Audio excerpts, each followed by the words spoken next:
lo mínimamente invasivo y lo más resolutivo. Dentro de todo lo que es litiasis, los tratamientos, tenemos tratamientos médicos, tratamientos extracorpóreos y todo lo que es endoscópico, principalmente la ureterorhinoscopia, que hoy por hoy nos ha permitido mejorar muchísimo en estas situaciones por los nuevos equipos. Se usa mucho más lo que es digital y sobre todo flexible, cosa que antes no teníamos, no podíamos contar tanto con eso por el precio que tenía, la poca vida útil, y hoy es mucho más fácil conseguir todo el instrumental. Y el que no lo tiene, como preguntaban antes, si no tengo el láser que hago, hoy también se puede incluso alquilar ese tipo de instrumentos a un precio que no es tampoco algo prohibitivo.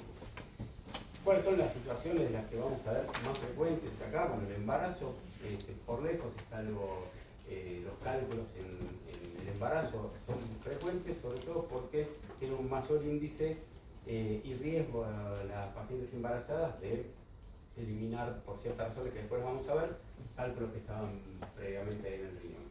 El trasplante del paciente trasplantado, porque va a entrar en anuria, es una situación que hay que solucionar con no mucho tiempo y de espera.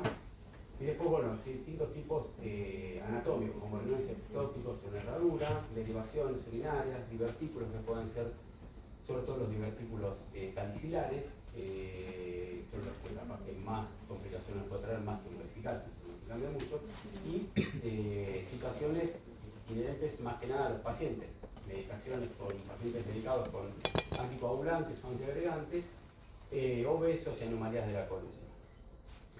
En cuanto al embarazo, la gran mayoría de las pacientes embarazadas experimenta el primer episodio de un cólico renal durante el embarazo. Esto porque los uréteres de manera fisiológica se dilatan, sobre todo el derecho, ya sea por una cuestión mecánica, sobre todo a medida que avanza el embarazo, por el agrandamiento obviamente del útero, pero también por cuestiones hormonales. La progesterona, además de dilatar la musculatura lisa del uréter, hace que con esto también disminuya la peristalsis, y muchas veces la peristalsis nos sirve para eliminar ciertas piedras. En estos casos pueden quedar impactadas.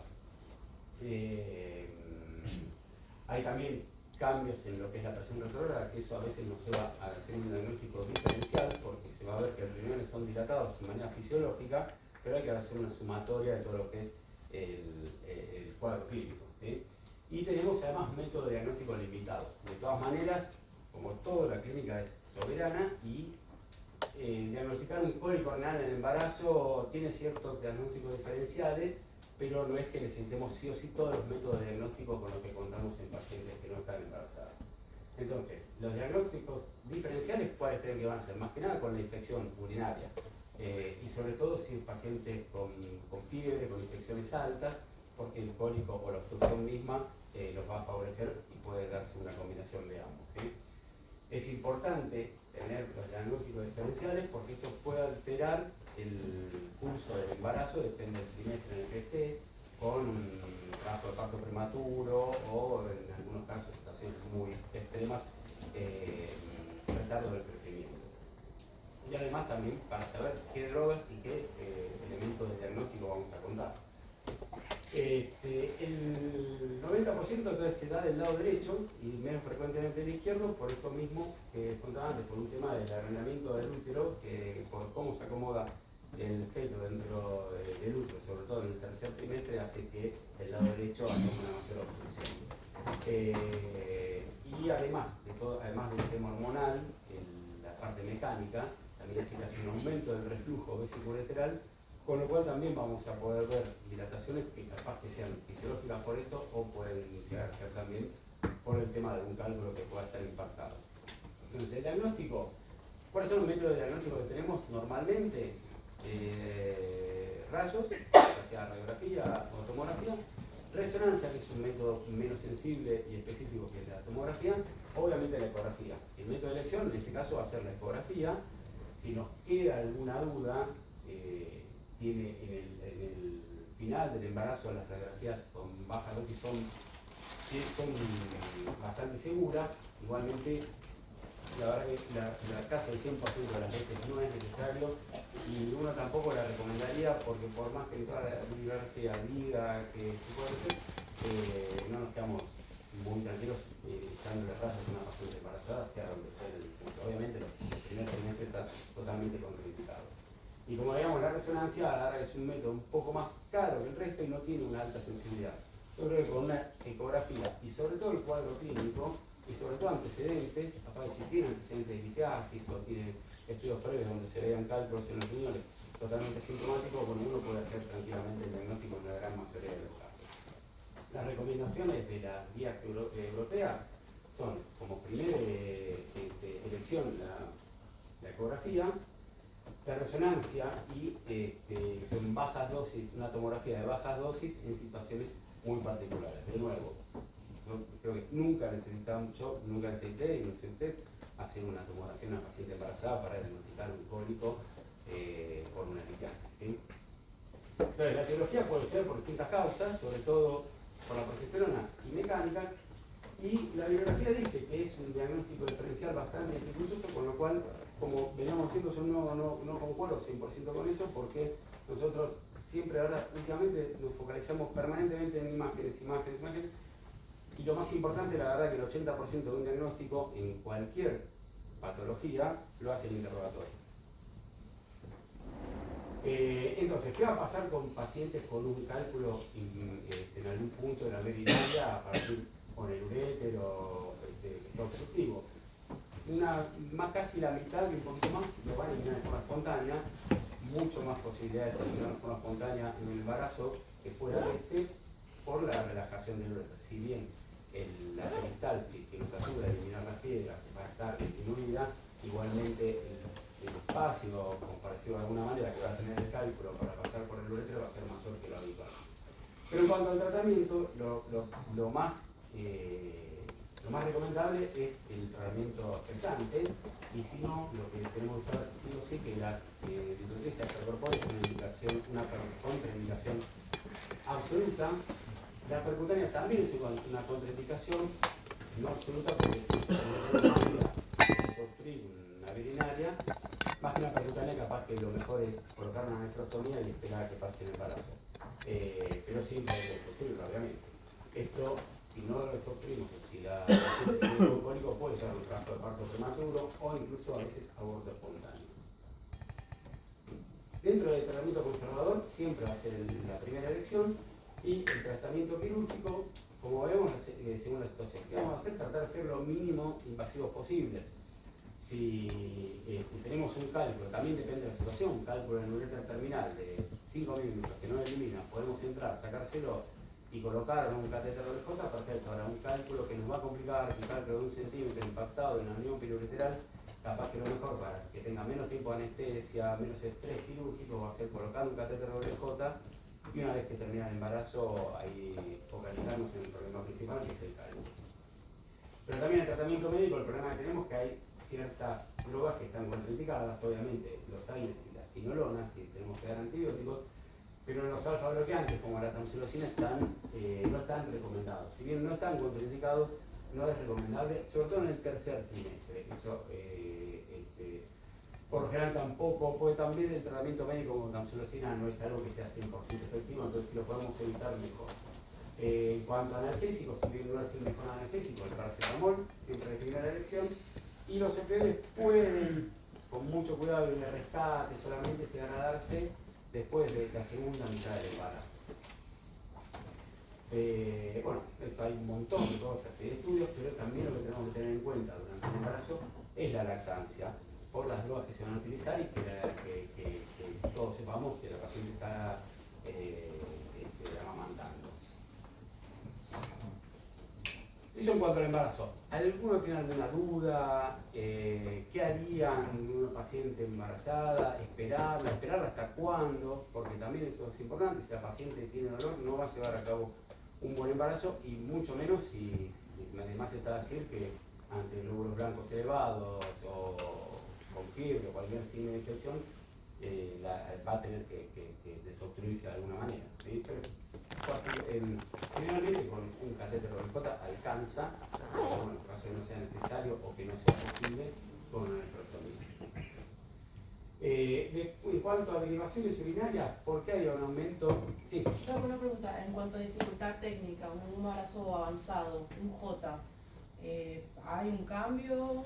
Por lo general no te generan dificultad, tenga más que poder colocar a la paciente en posición. O sea, cualquier cirugía empieza con la posición del paciente. Si uno tenés un paciente bien posicionado, la cirugía se te puede complicar.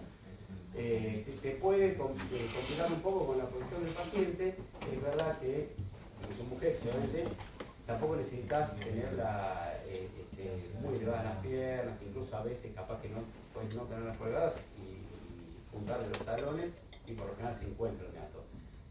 Pero más que eso, la verdad que después en cuanto a lo que es la veterinaria, no te cambia nada. Salvo que a veces los meatos pueden estar un poco lateralizados, que eso es lo que capaz que después les genera reflujo, pero se ven, no lo vas a dejar de ver. ¿Y temas rayos en caso de que no sea tan avanzado? No, los rayos, nada. Tratar de no darle nada, sobre todo como digo, en el primer trimestre, nada. Si no, vos cuando más o menos vas con tenés cierta experiencia y colocás la guía, te llega, o sabés que te llega hasta los calces, capaz que un toquecito mínimo de rayo como para hacer seguro ahí.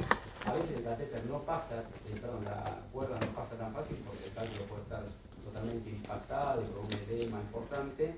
En ese caso, más que estar dando rayos, porque uno está dando rayos continuos para ver si pasa o no pasa la cuerda, o necesitas el contraste, en este caso no.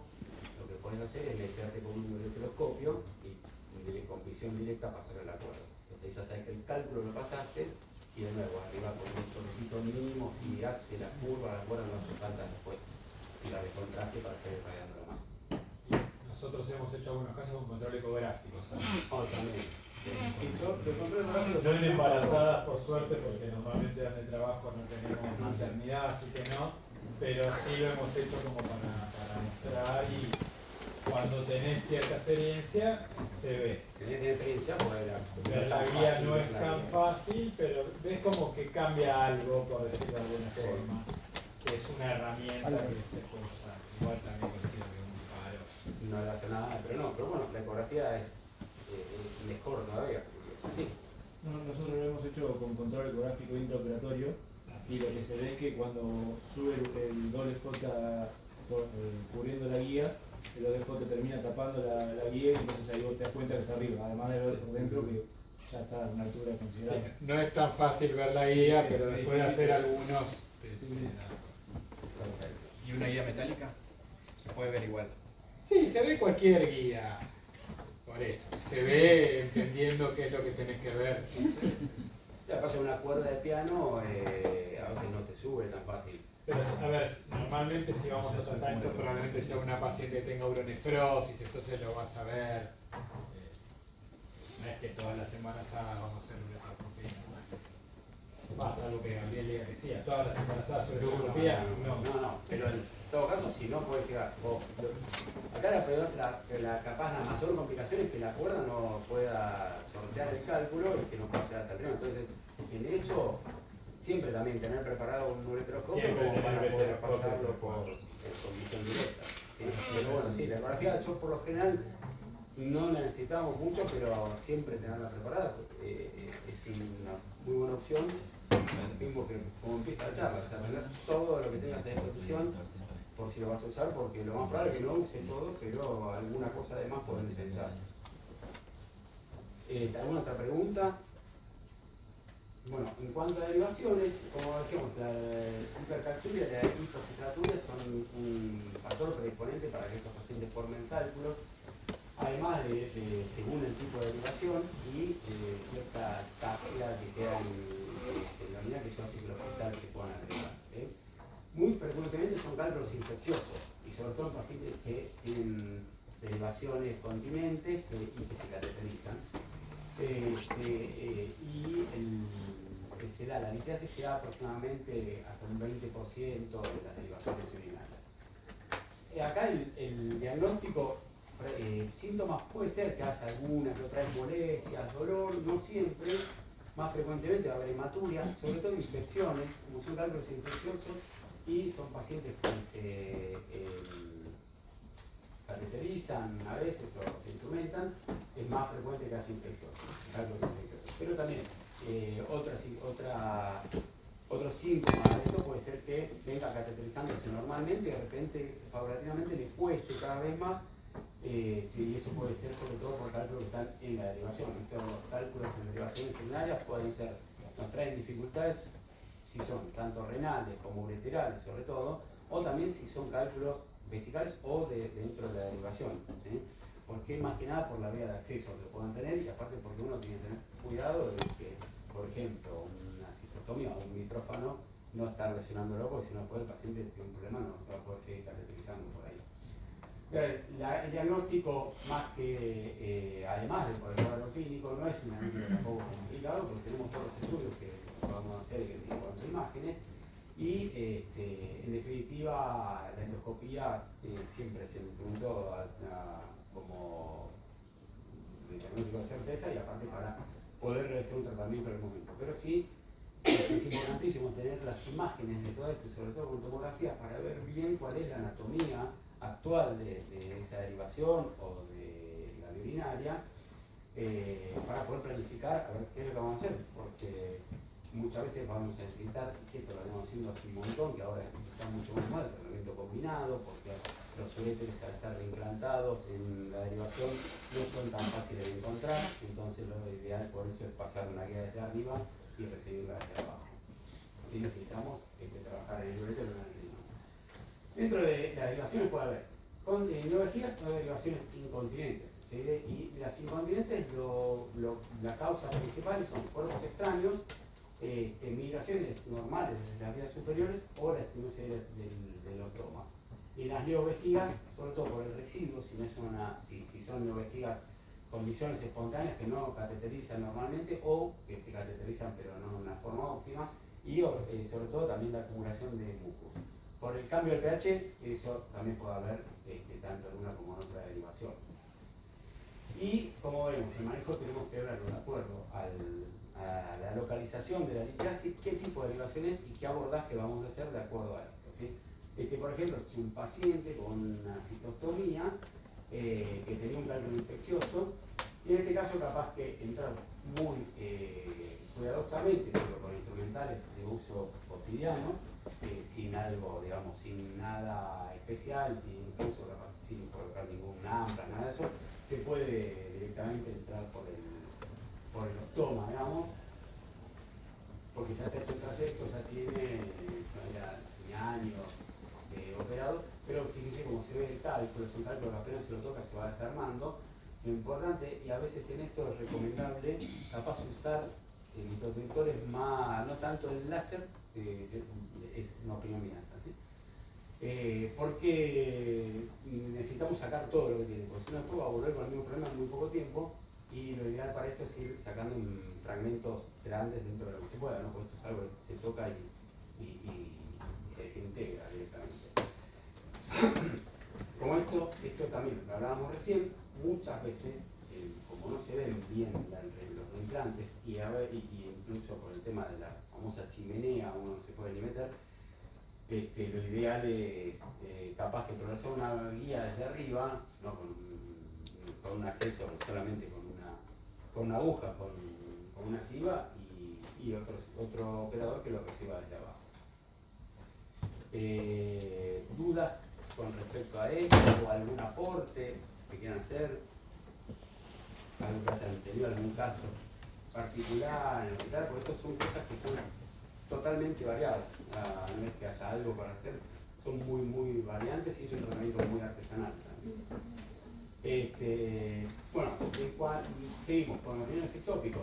Los riñones ectópicos, acá lo que más hay que tener en cuenta, obviamente, además de la ubicación, es que por lo general son riñones mal dotados, con uréteres tortuosos, sobre todo obviamente los riñones pélvicos, y estos uréteres tortuosos van a tener mucho killing también, entonces el acceso, en caso de que tengamos un instrumental, no va a ser tan sencillo. Podemos tanto tener todas las variantes, quizá la diatoría corpórea lo que más nos va a limitar es la posición del paciente, y al ser, si son riñones ectópicos que no están pélvicos pero están mal rotados, hay que tener en cuenta que la distancia de la piel hacia el riñón es mayor, entonces la banda de choque no va a ser tan efectiva que en riñones normales. La ureteroscopía, a veces la recomendación es, cuando uno trabaja con en estos pacientes, si el uréter es muy tortuoso, la recomendación es trabajar con vaina de acceso. De nuevo, mi opinión es que la vaina de acceso a veces, sobre todo en el ureter tortuoso, puede lesionar.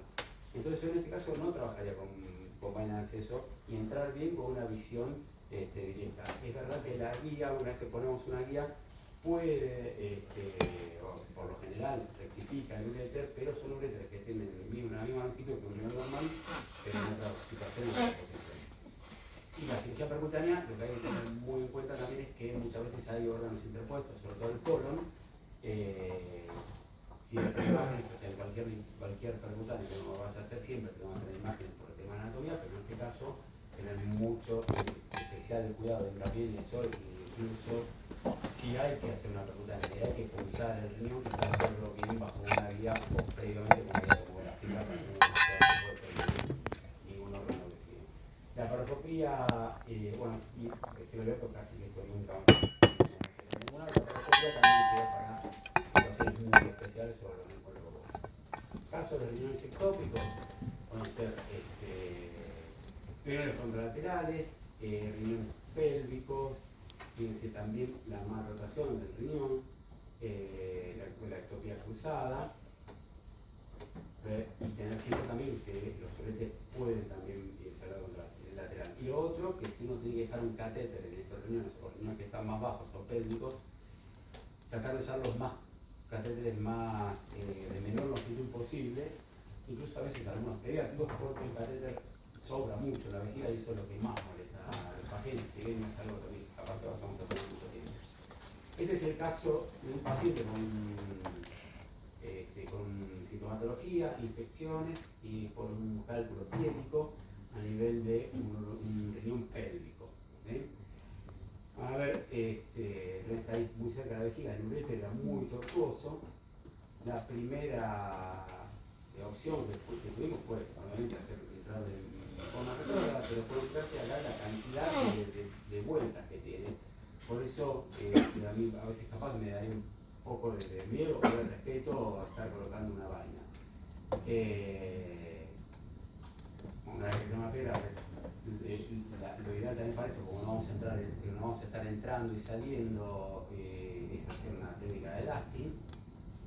En este caso en particular, la verdad que podemos llegar bien con el semirrígido, si bien hay que tener más cuidado porque tiene un flujo mucho mayor para trabajar en esta ubicación, y eso puede hacer infecciones de la función.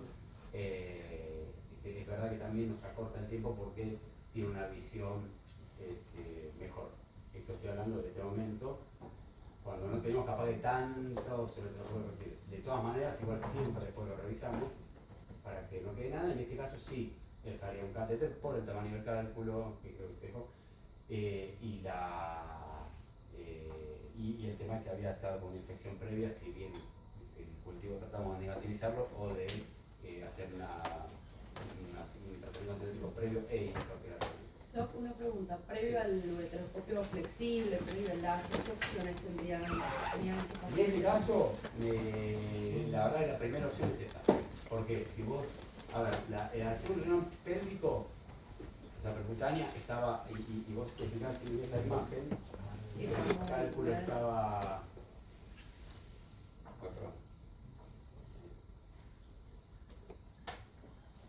El cálculo estaba. El riñón estaba mal rotado y si vos tenés que hacer percutánea, tenés que darle el deslizante muy anterior. Y ahí tenés todo el intestino interpuesto. Claro. Entonces, la percutánea con eso la descartas. En estos casos extracorpórea no, porque no, primero que es un cálculo de 1,5 centímetros más o menos, y después que vos cuando haces extracorpórea, que últimamente se está haciendo cada vez menos, ¿sí? Pero todavía, si por el tamaño del cálculo y por la tortuosidad del ureter no vas a eliminar los fragmentos, seguramente va a sufrir bastante cólico. Y la verdad es que la ureteroscopia es una técnica relativamente sencilla cuando igualmente en estos casos los accesos no son como siempre, pero me parece que en este caso es de primera elección, sin duda. Claro, pero me preguntaba tipo, antes de que esto existiera, o sea, ¿qué se hacía con antes este de que paciente? Sí, existiera. claro, antes de esto, ¿qué se hacía Antes con ese de paciente? existir el ureteroscopio, Sí, bueno, el flexible por lo menos. así que no, y se hacía cielo abierto, me imagino, ¿no, Alberto? Si vos no tenías, antes que hacer ureteroscopios o cuando eran muy gruesos, no tenías claro, tenías que abrir. No, en ese caso tenés solamente sintético abierto, porque la laparoscopía vino después de la ureteroscopía. Sí. Todavía hay lugares donde se hace igual, ¿eh? Sí. Digna, no te lo voy a negar, pero hoy por hoy ya no. Pero está en sí, no te entendía la pregunta. Después algo muy parecido también en cuanto al manejo de lo que son los riñones ectópicos son los herraduras también. Los riñones herraduras tienen una inserción alta del uréter, son riñones que hay que considerarlos más rotados. Y la inserción alta del uréter lo que más nos va a complicar es si tenemos que trabajar en el riñón, llegar hasta el riñón y la deflexión del equipo, que depende de la ubicación que tenga el cálculo. Si bien la hipotricia extracorpórea también es una opción en todo esto, como decía, a medida que va pasando el tiempo y con el avance en todo lo que es la tecnología en el instrumental, en estos casos ya está dejando cada vez, se está empezando a usar cada vez menos. ¿Y por qué? No solamente por eso, sino teniendo otras opciones, porque los riñones, estos riñones en herradura también, la distancia de la piel al sistema excretor es mayor que el riñón normal. Entonces, la onda de choque no va a llegar con la intensidad y la potencia que necesitamos. Si bien la ureteroscopía también sigue siendo, cuando hay tratamiento, uno de los métodos de primera elección, en estos casos la cirugía percutánea cumple también un papel importante porque si bien el tracto va a ser mayor, la mayoría de las veces se puede llegar y lo que tiene como ventaja es que es más posible o más fácil o mejor o con menos riesgo entrar por un cáliz medio de lo que son en riñones normales. ¿Por qué? Porque son riñones que al estar la posición mal rotada, el cáliz medio tiene mucha menos distancia que el cáliz inferior a la red. Y a veces es mucho más sencillo trabajar por un cáliz medio, sobre todo en cálculos piélicos, y no siempre nos lo permite porque a veces, sobre todo en riñones izquierdos, el colon se puede meter por el cáliz medio. Y la verdad que no recomiendo arriesgar a perforar un colon porque es un problema importante. La laparoscopía en estos casos también pasa a tener más papel en el resto de los procedimientos porque el acceso a veces se hace muy complicado en lo que es todo el neurológico. Primero que se herradura, bueno, estos son más que nada para ver bien cómo es la insercional y la del uréter. Acá tiene que entrar así, hacer esto y bajar después. Pero bueno, estos son riñones de herradura exageradamente, el uréter está exagerado, pero la mayoría de los casos tiene cierta infección así anterior. Después lo que es en cuanto a lo que es inherente al paciente y a la medicación que toma, en esto siempre lo que más se castigamos en pacientes antiagregados o anticoagulados es en tener respeto, sobre todo en lo que es hipotricia extracorpórea, incluso mucho más lo que es una percutánea, porque son los dos procedimientos de mayor riesgo en pacientes que tienen predisposición al sangrado. Pero, ¿qué pasa? La percutánea, psicológicamente para cada uno, hacemos que tenemos que funcionar y que hay un riesgo. La extracorpórea parece algo sencillo, algo inocuo, y la verdad es que hay hematomas terribles con la hipotricia extracorpórea, que además no se diagnostican en el momento. Con una hipotricia el paciente agarra, se va a la casa y capaz que llama cuando ya tiene están descompensados, está con una pérdida importante de hematocrito. Esto pasa con las percutáneas, que mínimo un día se queda internado el paciente y durante esas primeras 24 horas, si está sangrando no, uno lo puede controlar, y si se lo deja con nefrostomía, la nefrostomía contiene, pero al sacarla, podemos también, en la gran mayoría de los casos, darnos cuenta que hay un sangrado activo. Pero no así en la hipotricia extracorpórea, y eso hay que tener, es un procedimiento que después de haber hecho tantas, hay que tener mucho respeto, porque tiene sus complicaciones y son importantes, no es algo tan inocuo como parece. De acuerdo, bueno, esto en la hipotricia hemos presentado los trabajos de lo que es el hematoma renal como posterior a la hipotricia extracorpórea. La mayoría de las veces son autolimitados, pero muchas veces son hematomas, si bien menos del 1%, más, menos del 0,5% a veces, pero son hematomas que dan miedo y que descompensan totalmente a un paciente. En cuanto a lo que es la percutánea, por eso les decía, hay que tenerle cuidado, hay que tener en cuenta, pero hay trabajos en los que se compararon grupos anticoagulados con antiagregados y no hubo diferencias estadísticamente significativas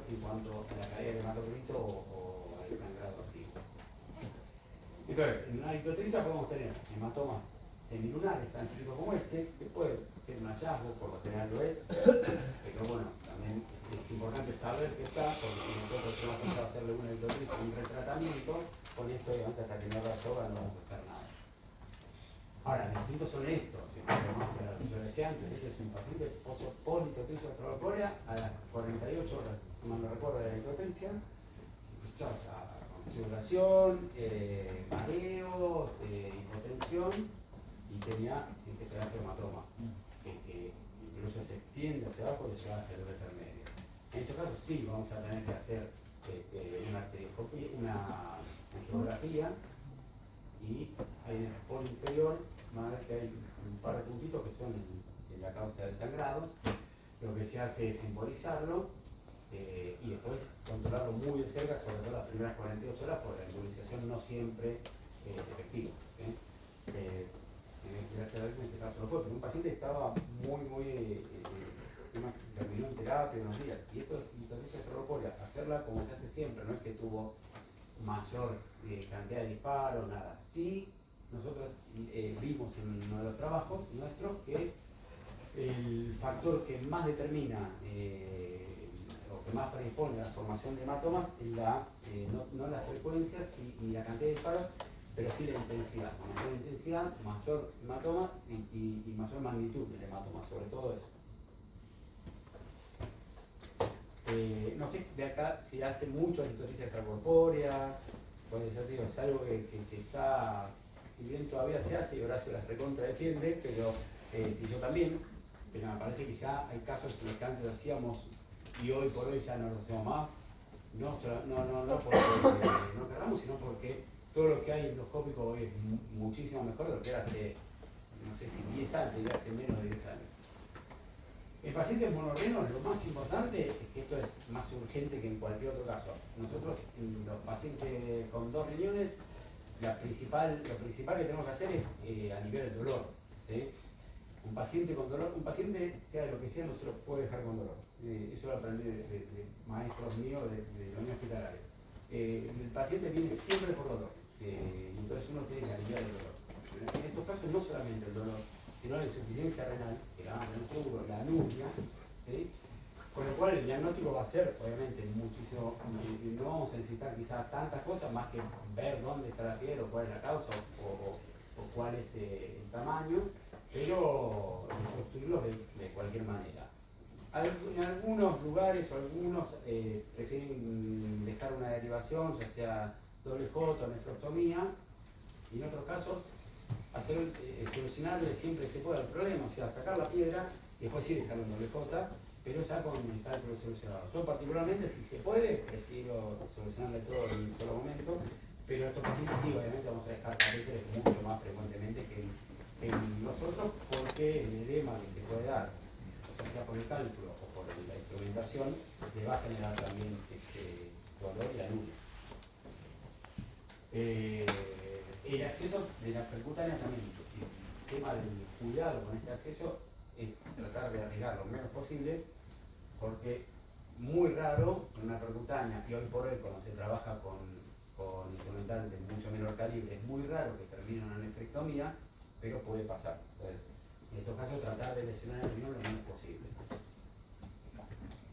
Lo mismo pasa para los trasplantados renales. ¿Qué es lo que hay de distinto con el trasplantado? Que el riñón va a ser un riñón técnico. Entonces, a esto le tenemos que sumar todo lo que hablamos, tanto de monorreno como de los riñones ectópicos. Además, son pacientes que están inmunosuprimidos, con lo cual también tienen mayor predisposición a infecciones. Cambia el pH de la orina, así que a veces puedan tener mayor formación de cálculos, pero así todo, el 1% de los pacientes trasplantados tienen, se ven cálculos. Dolor no van a tener, pero bueno, sí vamos a ver que los pacientes que puede estar el riñón más dilatado de lo habitual, porque a veces está un poco más dilatado, con anuria, infecciones, hay que tener en cuenta el diagnóstico diferencial. Y además está decir que obviamente hay que solucionarlo como si fuese un monorreno. En cuanto a las recomendaciones de las guías, el tratamiento conservador es de primera elección, pero con un nivel de evidencia bajo. Y la eritrotricia extracorpórea la acepta con un nivel de evidencia aún menor. La realidad es que en la práctica hacer eritrotricia a otros pacientes no tiene sentido porque la posición del paciente no va a ser la mejor, a veces hay que tratarlos en el decúbito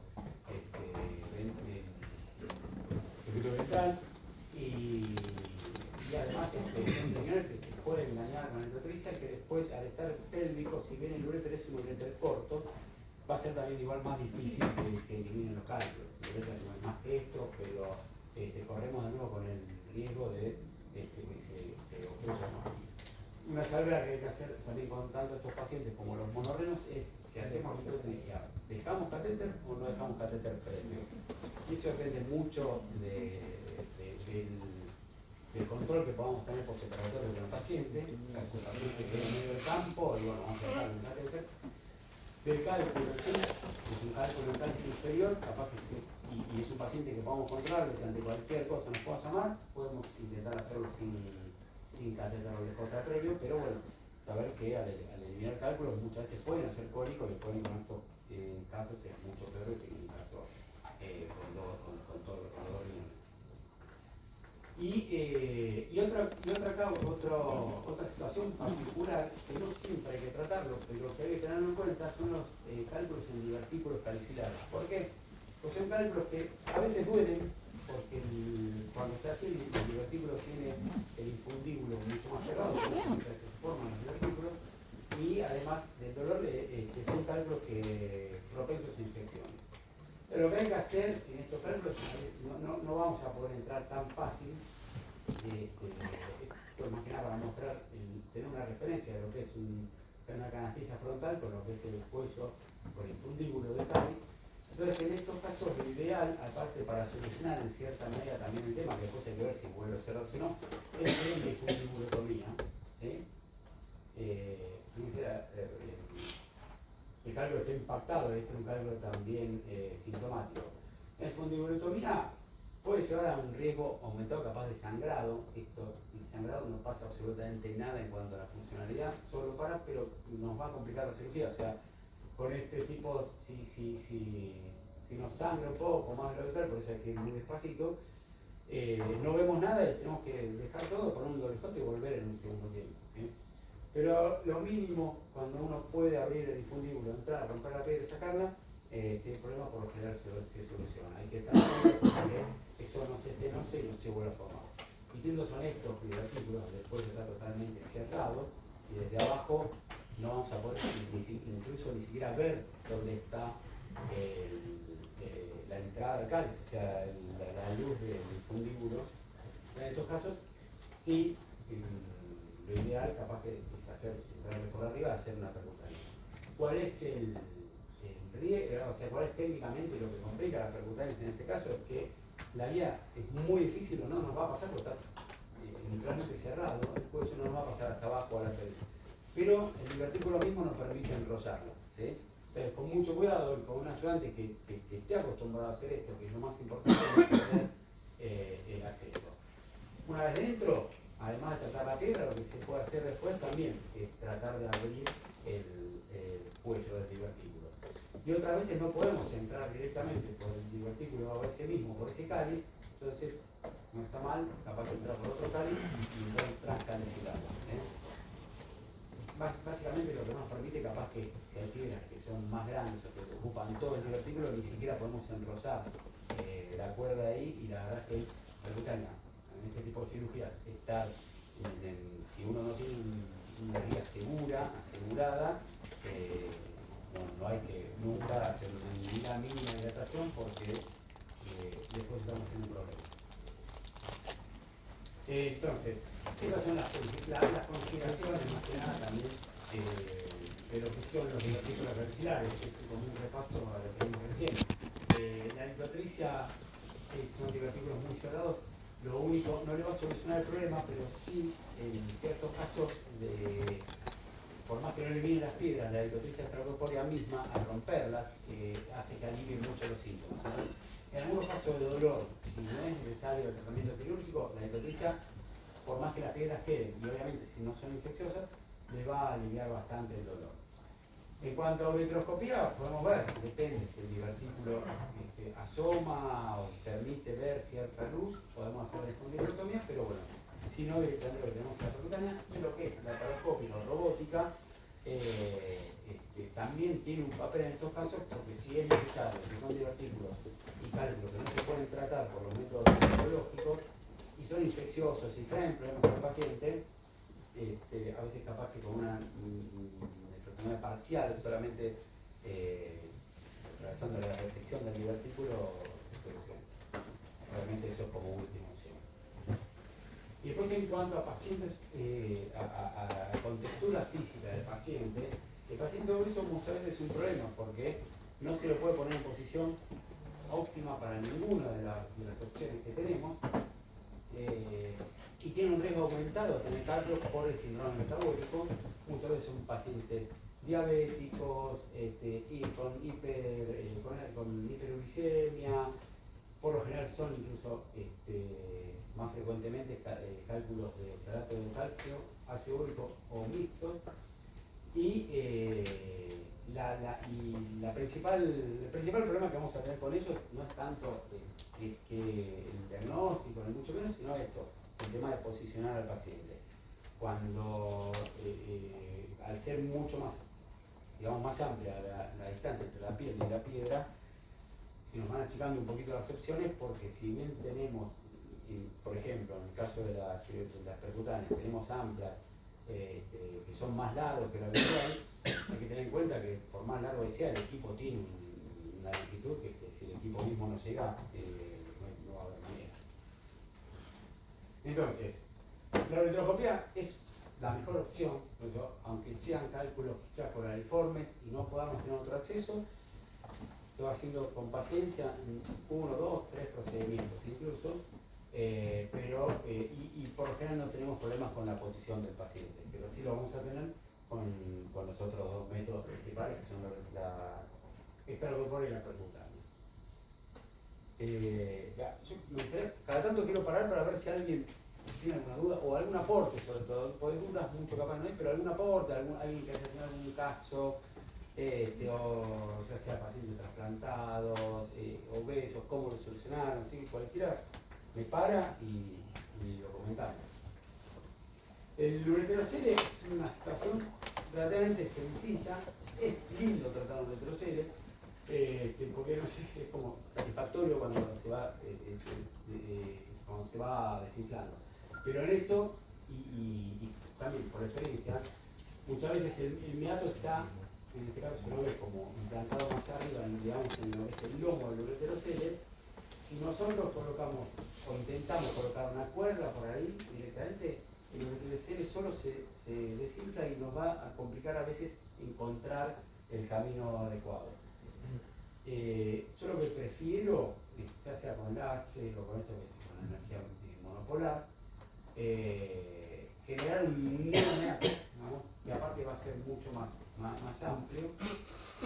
Y una vez que pudimos, vamos a pasar la cuerda, vemos que queda acá arriba, fíjense la amplitud que tiene ese meato. Y los cálculos, y muchas veces cálculos capaz más grandes que habitualmente, más chicos que habitualmente pueden salir, no salen porque los ureteroceles tienen el meato más cerrado y además quedan muchas veces alojados en lo que es la bolsa del ureterocele, y eso con el tiempo hace que se comporten de una manera similar a un cálculo de vejiga, que vayan creciendo ahí mismo donde están. Pero bueno, no es algo tan complicado el tema del ureterocele. Para ir terminando, acá puse algunos casos clínicos. Este es uno de una ampliación vesical, un chico de 37 años, con una espina bífida, tenía una ampliación vesical con un nitrófano de infancia y efectivamente litiasis vesical. El nitrófano era imposible entrar por ahí, por el nitrófano, porque el único que sabía colocarse el catéter que se conocía era él. Incluso muchas veces, lo operamos un par de veces a él. Cuando terminamos la cirugía intentamos nosotros colocarlo por el micrófono y sinceramente no era imposible. Dije, esperar que se despierte el paciente y lo haga él porque no le quiero romper nada. Y además tenía muchas infiltraciones y muchas mallas, muchas cirugías de malla, más de una operación. Con Con lo cual, eso también tenés siempre en cuenta que ahí puede haber intestino interpuesto ahí, por más que tomemos los puntos anatómicos, lo tomamos siempre, desde el público y todo, bueno, ahí tenés cuidado porque el intestino puede estar todo el día. Lo que hicimos fue, en un costado del micrófono, entrar en forma suprapúbica, cálculos también netamente infecciosos, eran varios. Los otros parecen capaz también más parecían de ácido úrico. Y lo que hacemos con esto es colocar un ancla de 30, no me va a cambiar mucho, y para lavar bien todo, porque esto es importante que quede bien todo lavado.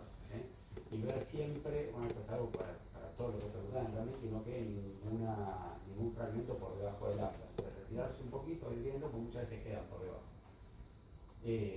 No tanto acá por un tema de gravedad, pero en lo que es percutánea sí.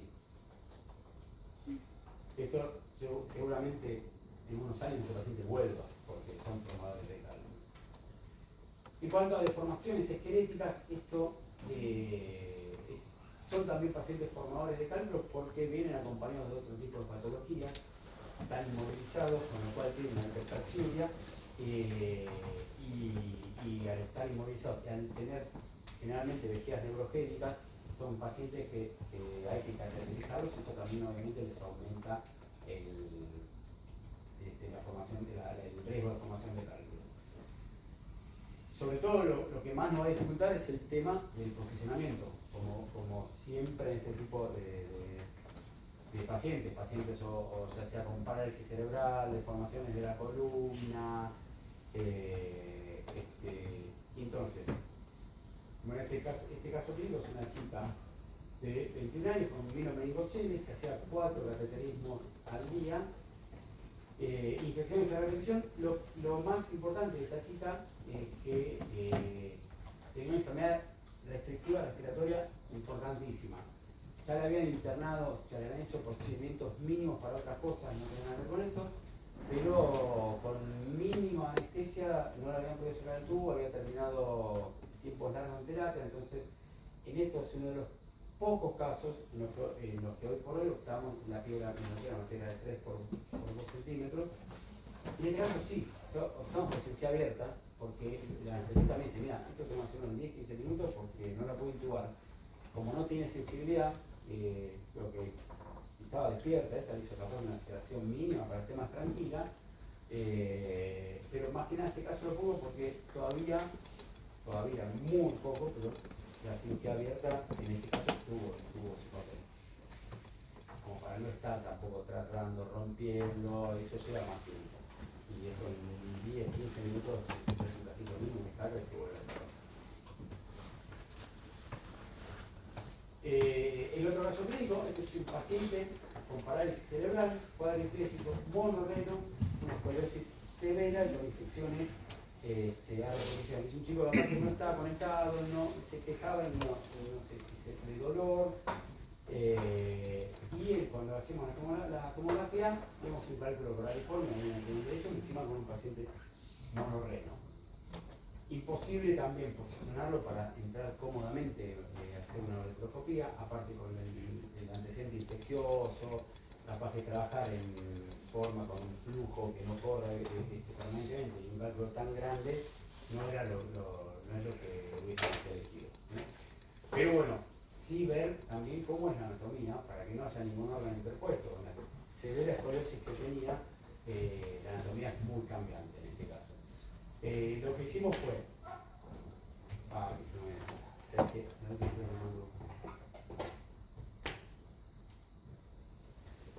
bueno,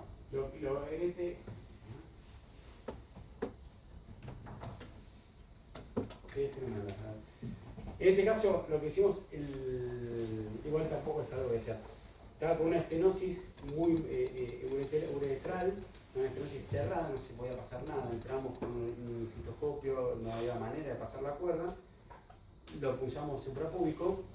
Ahí lo complicado del suprapúbico es que uno trabaja al revés.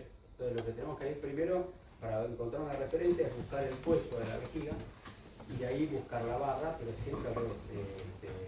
Buscar la barra, encontrar el meato. Una vez que encontramos el meato, la cirugía es como cualquier otra, lo único que después cuando tenemos que ir a punzar, la posición del paciente nos va a complicar muchísimo. Son funciones bastante dificultosas, además el espacio que hay entre la cresta y la dorsal postiza es mucho menor, pero la ventaja que tenemos acá, que hacer un cálculo coraliforme, al entrar nos permite tocarlo, entonces saber que estamos en el verenario. Lo que resultó con este chico era que una vez que entramos empezamos a buscar el cálculo, y lo que tenían no eran coraliforme, digamos, compacto, sino que era algo que se deshacía, muchos fragmentos todos juntos, y eso, ir sacándolo, lavándolo todo bien, porque todo eso le generaba también infecciones recurrentes. Y el último caso, es el último, es un paciente de 81 años con una estenosis intranqueal de uretra, ya venía con una tasa vesical permanente y una nefrostomía, y además tenía un cálculo impactado en el uretra medio. En este caso, al tener ya una nefrostomía, tenemos la ventaja que teníamos un proyecto hecho para directamente no tener que impulsar en caso de tener que hacerlo sin haciendo un procedimiento más cruento.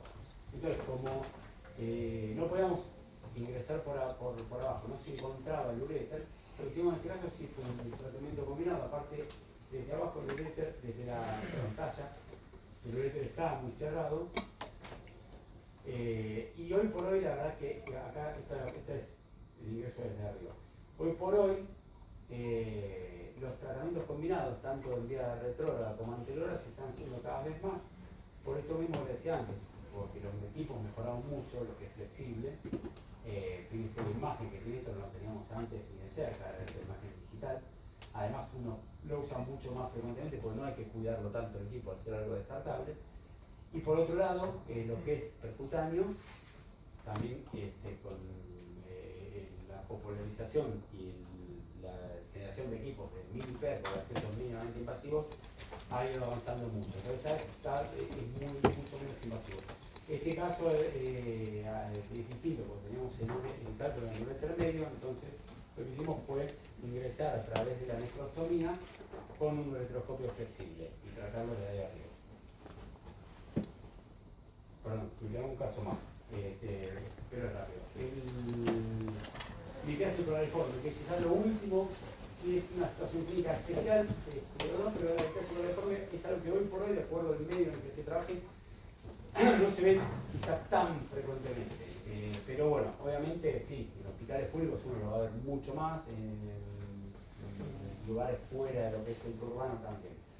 Y en este caso hoy la litiasis coraliforme capaz que lo ideal es hacer tratamiento combinado, porque antes hacíamos 2 accesos, 3 capaz, en algunos casos para limpiar bien el riñón, y hoy que capaz con un solo acceso, mientras controlamos desde abajo, es la visión